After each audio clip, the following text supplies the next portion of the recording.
Généralement, on a tendance à utiliser un terme de manière un peu abusive.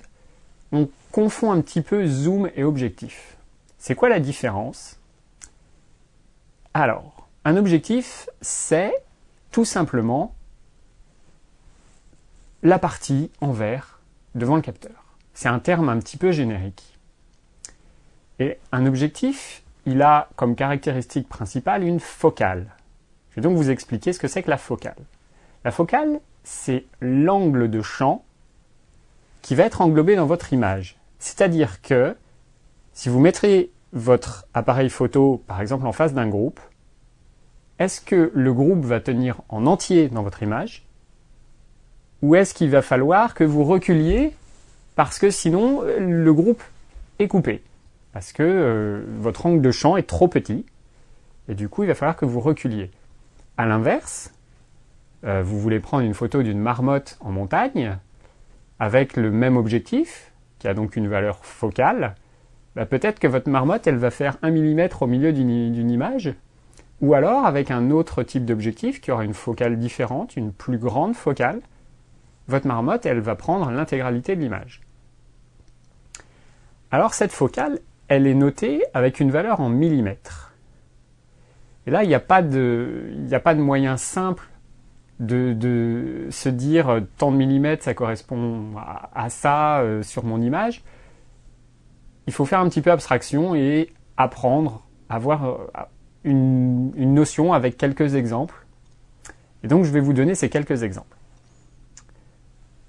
Typiquement, quand vous voulez prendre un paysage, par exemple, il va vous falloir un objectif qu'on appelle grand angle. L'idée, c'est qu'il englobe une grande partie de ce que vous voyez naturellement avec vos yeux. Alors, combien ça fait de millimètres? Là aussi, c'est pas simple, parce qu'on a tendance à parler en faisant référence à un ancien standard, qui était le standard 24-36. Qu'est-ce que c'est le 24-36? C'est notre fameuse pellicule dont je parlais au début du cours. L'image, elle faisait 24 mm de haut par 36 mm de large. Pourquoi est-ce qu'on parle encore de ça?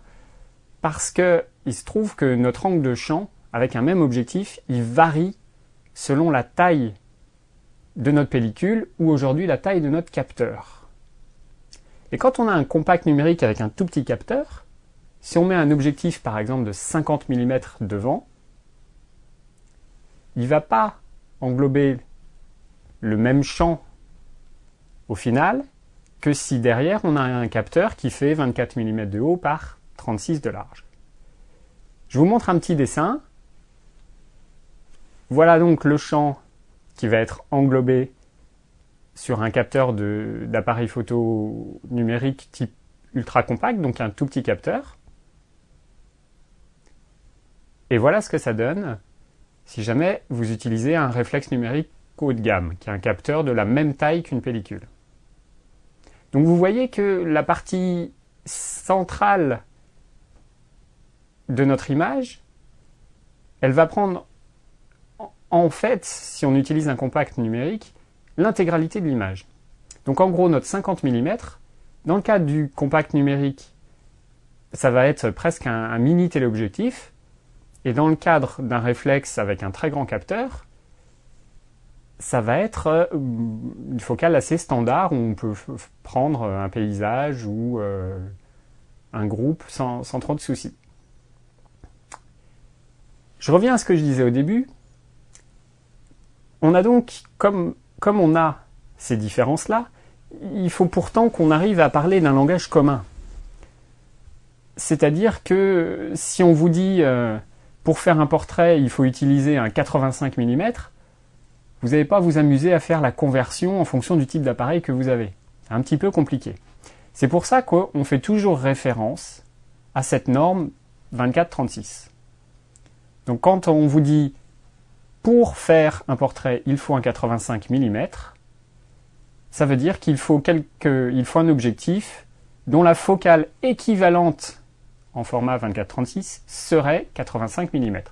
Je reprends le cas de mon ultra compact, par exemple celui qui est en train de filmer aujourd'hui, parce que j'utilise ce type d'appareil photo pour filmer ces cours. eh bien, il a une focale qui varie entre 2 et quelques millimètres et 6 et quelques millimètres. 2, 6, comment est-ce que je convertis? C'est impossible. C'est pour ça que le fabricant, certes, indique les valeurs officielles, genre un zoom entre 2 et 6 mm, mais il indique aussi son équivalent 24-36, qui va être 28, 80 et quelques millimètres dans notre cas. Donc je sais qu'avec mon ultra compact, quand j'utilise le zoom à fond, j'ai un équivalent 80 mm. Voilà, donc en mettant le zoom à fond, j'ai le meilleur objectif possible pour faire un portrait. Voilà, je sais que c'est pas très simple, mais c'est vraiment important de savoir ça, parce que sinon vous serez vraiment perdu. Donc je résume, votre objectif il a une focale qui peut être différente, qui peut être toute petite ou très grande, on peut avoir un 15 mm ou un 300 mm. On a aussi donc des zooms qui ont la propriété de varier entre deux valeurs extrêmes de focale. Par exemple, un 28-105, c'est un objectif qui permet de varier sa focale entre 28 mm et 105 mm. Ça, c'est très important. Et donc, ces valeurs sont indiquées en équivalent 24-36. Votre 28-105, 28 mm, ça sera idéal pour prendre un paysage, 105 mm, très bien pour prendre un portrait en gros plan, par exemple.